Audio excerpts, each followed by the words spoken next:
ಈ ಬೂದಿಯ ಒಂದು ಅಂಶವನ್ನು ತೆಗೆದುಕೊಂಡು ಚಿತ್ರವರ್ಮ ಎನ್ನುವ ಶಿವಗಣ ಒಬ್ಬ ಇರ್ತಾನೆ, ಅವನು ಆರ್ಟಿಸ್ಟ್.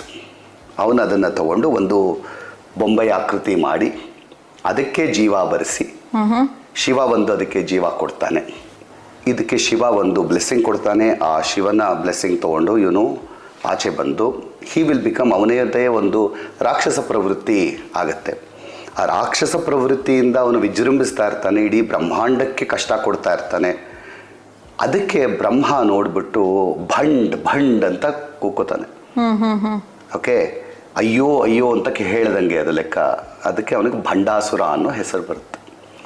ಈ ಭಂಡಾಸುರ ಯಾರಪ್ಪ ಅಂತ ಕೇಳ್ಬೋದು. ಸೊ ನಮ್ಮ ಲಲಿತಾ ಸಹಸ್ರನಾಮದಲ್ಲಿ ಕೂಡ ಭಂಡಾಸುರನ ವಧೆ, ಭಂಡಾಸುರ ವಧೋದ್ಯುಕ್ತ ಅಂತೆಲ್ಲ ಹೆಸರು ಬರುತ್ತೆ. ಪುರಾಣ ರೂಪದಲ್ಲಿ ಭಂಡಾಸುರ ಅಂತ ನಾವು ನೋಡಿದ್ರೆ